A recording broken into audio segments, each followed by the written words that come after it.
Europod. Éveille ta ville.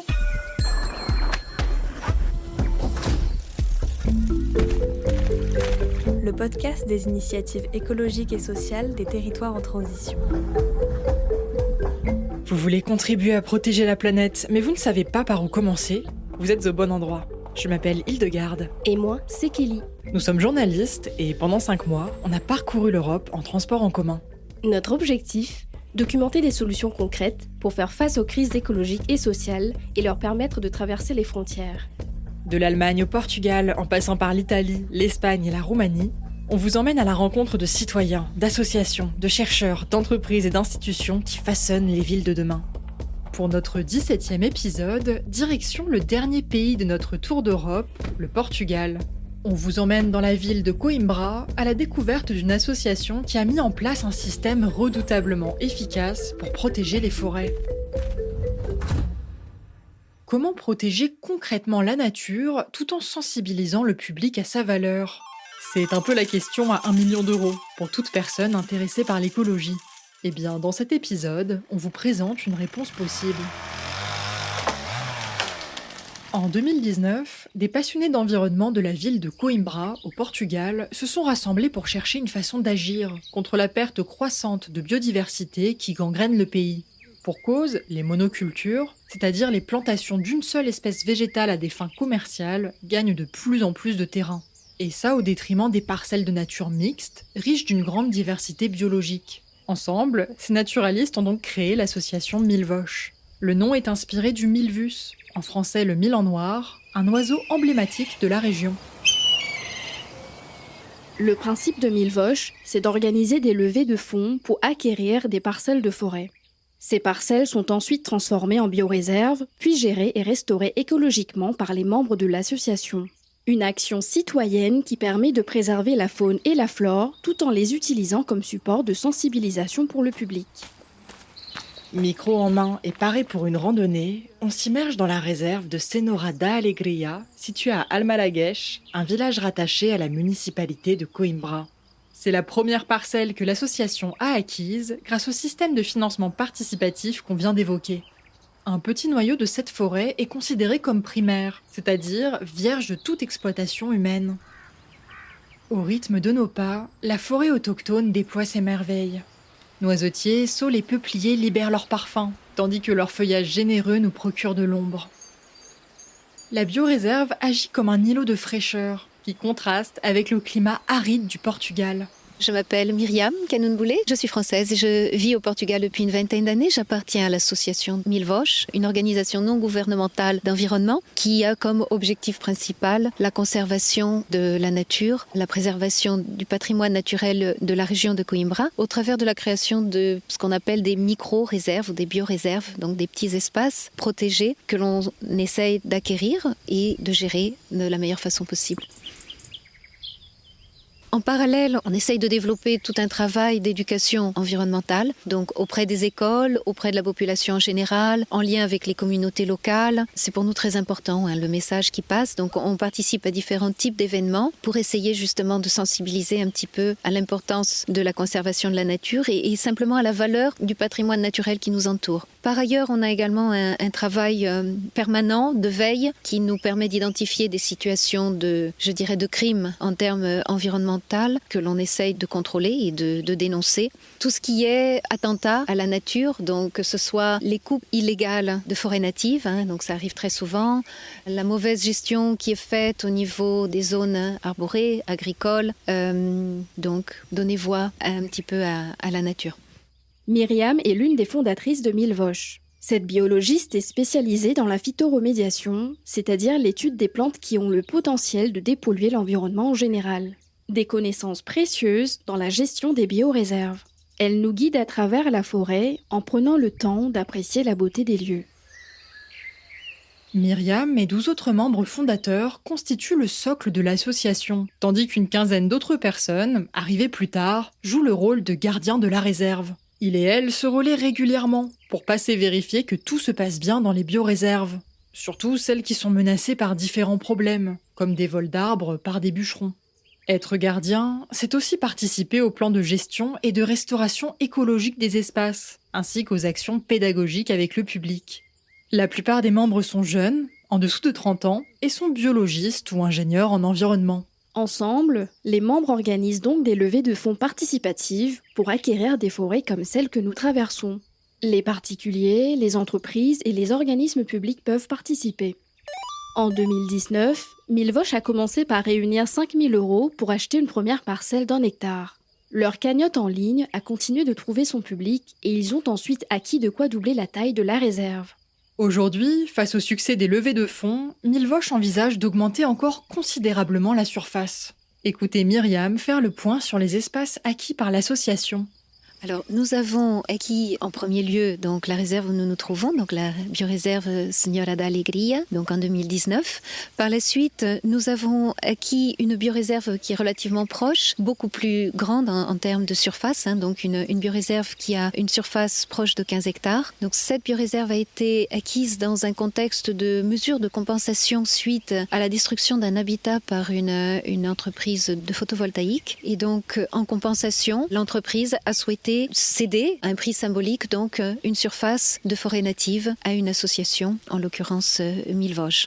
Dans le cadre de ces mesures de compensation, nous avons sous notre gestion, mais qui n'est pas propriété de Milvoche, une grande bioréserve qui se situe dans la Serra da Lausanne, qui, elle, est donc un habitat un petit peu différent, sur un substrat schisteux, qui est en fait une surface qui sera gérée par l'association durant 30 ans. Et enfin, donc, nous avons à peu près 100 km au sud de Coimbra, un écosystème de cordons dunaires qui nous a été cédé, offert en fait par des particuliers qui ont souhaité donc offrir une surface de 7000 m² de cordons dunaires avec une végétation bien typique à une association en vue de protéger cet écosystème de la pression urbanistique qui existe dans la zone. Et l'équipe ne compte pas s'arrêter là. Ses membres sont en phase d'acquérir une nouvelle parcelle qui comporte une construction en pierre sèche. Ils souhaitent la rénover et la transformer en centre éducatif dédié à l'information des communautés. Leur objectif ? Disposer d'un lieu pour organiser des sessions d'éducation à l'environnement. Il pourrait s'agir, par exemple, de présenter les différents habitats de la bioréserve. En tant que biologiste, Myriam et ses collègues de Milvoche sont qualifiés pour mener ces ateliers pédagogiques. Leur expérience leur permet aussi de diagnostiquer les principales menaces qui pèsent sur la faune et la flore, pour ensuite mettre en place des plans de gestion adaptés à la conservation des espèces identifiées. Et l'ennemi public numéro 1, ici, c'est l'eucalyptus. Une plante massivement cultivée en monoculture, utilisée pour fabriquer du papier. Notre guide nous explique ses dangers. Alors le danger de la monoculture, tout d'abord, en règle générale, c'est l'érosion et la perte de la biodiversité. Il suffit de regarder un petit peu autour de nous, ici, au niveau de la bioréserve de Señora da Alegria, pour comparer ce qui existe en termes d'espèces, que ce soit végétales ou animales, au niveau de la forêt native, et ce que l'on rencontre effectivement sous la monoculture d'eucalyptus. Donc tout d'abord la perte de biodiversité. Ensuite, une monoculture fait perdre un petit peu à l'écosystème sa résistance et sa résilience aux différents types de menaces. Un sol cultivé en monoculture, par exemple ici d'eucalyptus, qu'est-ce qui va se passer ? Eh bien, on va avoir un risque d'incendie très supérieur en fait à ce qui se passe dans les écosystèmes natifs. On a également le risque d'érosion. L'espèce en elle-même, l'eucalyptus, est une espèce qui appauvrit les sols, ce qui ne permet pas donc le développement d'un sous-bois. Et donc, par exemple, ici, on est dans une zone particulièrement inclinée. L'érosion est un risque très important. Alors, que faire contre la monoculture ? Pour Myriam, la réponse tient en un mot, la polyculture. Autrement dit, le fait de cultiver plusieurs espèces végétales sur une même parcelle. Pour ça, le mieux est selon elle de conserver les écosystèmes forestiers natifs, déjà très riches en biodiversité, de leurs espèces herbacées jusqu'à leurs sous-bois arborés. Dans le cadre d'une agriculture à visée productive, on gagne aussi à associer des espèces entre elles, par exemple en pratiquant l'agroforesterie.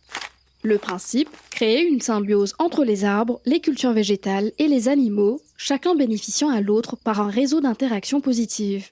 Et pour mieux comprendre les dangers de la monoculture, on vous renvoie à l'épisode 3 d'Éveille ta ville. Dedans, on vous explique le lien entre agriculture intensive, brevetage du vivant et dérèglement climatique.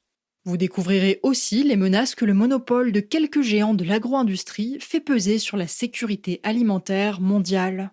Le nom de l'épisode, c'est Open Source Seed, libérer les graines de la privatisation du vivant. Malheureusement, la monoculture n'est pas le seul danger qui menace la biodiversité dans son ensemble. La pression urbaine met aussi en péril les forêts et les espèces qui y habitent. À travers les feuillages, on aperçoit au loin un pont autoroutier. Une vraie rupture avec l'écrin de nature qui nous entoure et qui nous rappelle d'autant plus sa fragilité. Un autre problème au Portugal, c'est la multiplication des coupes rases. Une façon industrielle d'abattre les arbres qui dégrade durablement les écosystèmes et bouleverse le cycle de vie des parcelles concernées.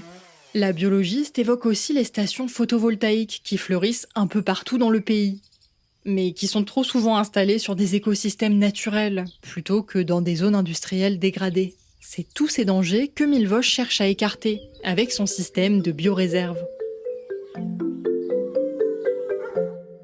Le rôle de l'association, dans un premier temps, c'est donc d'agir concrètement pour limiter toutes les menaces qu'on a citées. Dans un deuxième temps, ils transmettent des connaissances au public, notamment en l'immergeant en nature. Car l'enjeu, ce n'est pas de créer des sanctuaires imprenables, mais au contraire, de rendre cet environnement accessible et compréhensible au plus de personnes possible. C'est aujourd'hui la mission de Pedro, l'un des fondateurs de Milvosh, qui gère la bioréserve que nous visitons. Ce doctorant en écologie, spécialisé dans l'étude des espèces invasives, gère un groupe venu découvrir la réserve et prêter main forte. Face à nous, une dizaine de bénévoles imbriquent des branches entre elles. Pedro nous explique pourquoi.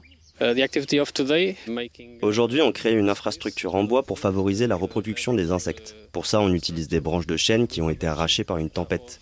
On enlève aussi ces branches car elles encombrent une zone où on avait prévu de planter d'autres arbres. Ici, rien de ce qu'on plante ne vient d'une pépinière. L'idée, c'est de replanter des espèces natives qu'on a collectées dans la bioréserve. Ça permet de préserver les génomes locaux. Et puis, comme les arbres endémiques sont plus adaptés au milieu, ils auront plus de chances de survie. Cette construction en bois, appelée hôtel à insectes, va aussi bénéficier aux champignons, à la faune et à la flore. Elle aura également une fonction pédagogique. L'équipe utilisera cet hôtel comme modèle pour montrer au public les différents types d'insectes qu'abrite la réserve et les moyens de fabriquer chez eux ce type d'habitat.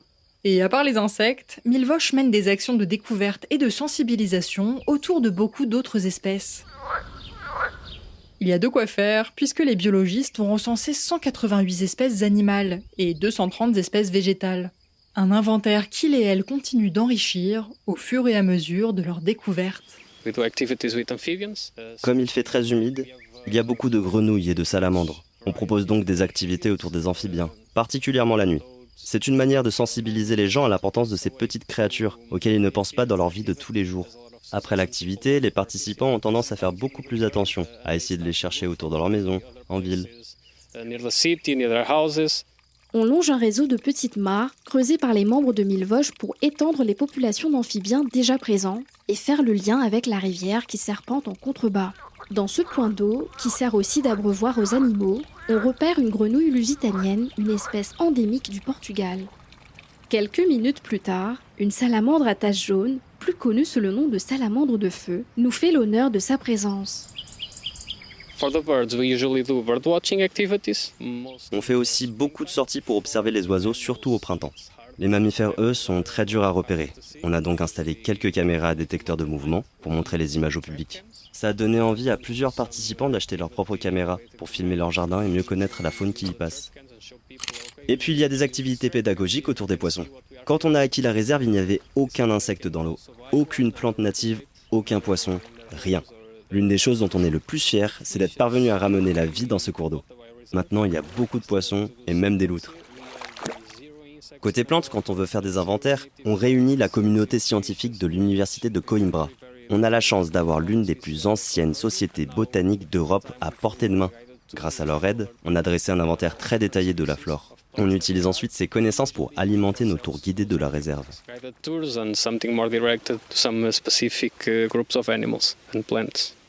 Une fois l'hôtel à insectes terminé, les participants passent à leur deuxième objectif, replanter des chênes. Ils s'enfoncent toujours plus profondément dans la réserve, jusqu'à atteindre une zone marécageuse où trônent quelques saules. Les bénévoles commencent par enlever les ronces, qui ralentissent la croissance des saules en empêchant les graines d'accéder aux rayons du soleil. Une fois le terrain dégagé, ils plantent des branches de saule dans la terre humide. Elles sont taillées comme des tuteurs et vont permettre de générer de nouvelles pousses pour reforester la zone. Une jeune femme nous montre sa technique et nous explique les raisons de sa présence. Hi, I'm Ruth. I'm from Coimbra and I joined Milvosh. Je m'appelle Ruth. J'habite à Coimbra et ça va faire 3-4 ans que j'ai rejoint Milvosh. J'ai toujours aimé la nature, c'est pour ça que j'ai fait un bachelor en biologie. Milvosh, pour moi, c'est l'occasion de jouer un rôle dans la conservation des écosystèmes. Être membre me permet aussi d'en apprendre plus sur la biodiversité et la restauration écologique. Et puis, c'est génial d'être entouré de personnes qui partagent mes intérêts. On ne peut pas changer le monde, mais on peut essayer d'améliorer son environnement à son échelle, d'en faire un peu plus pour l'endroit dans lequel on vit. On l'entend avec le témoignage de Ruth, un groupe comme Milvosh a l'avantage de créer une cohésion autour d'une même cause, protéger la nature et sensibiliser à son importance. Mais la société civile n'est pas la seule à être visée par ce travail de sensibilisation. L'association cherche aussi à générer un véritable changement politique. En tant que citoyens, on observait, impuissants, la région se transformer en monoculture géante. Alors, on a eu envie d'agir. On a réuni 13 personnes qui partageaient un même objectif, protéger la nature. Et Milvosh a eu beaucoup de succès. On a sensibilisé beaucoup de personnes aux espèces qui vivent autour d'elles, à ce que recouvre le terme très vaste de nature au Portugal. Il y a aussi eu un énorme impact politique, car on a attiré l'attention des dirigeants sur l'urgence de commencer à protéger le patrimoine naturel. Fin 2023, Milvosh a organisé une rencontre nationale à Coimbra pour réunir les principales associations de conservation de la nature.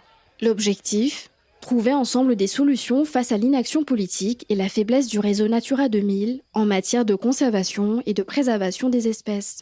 Milvosh conduit aussi une analyse du plan national de défense contre les incendies, mis en place par le gouvernement portugais. Le principe, déforester pour réduire les risques de départ de feu.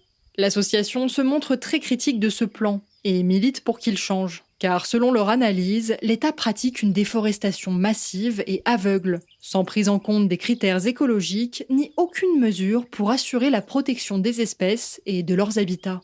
L'objectif de Milvosh, c'est donc d'avoir un impact politique au niveau national.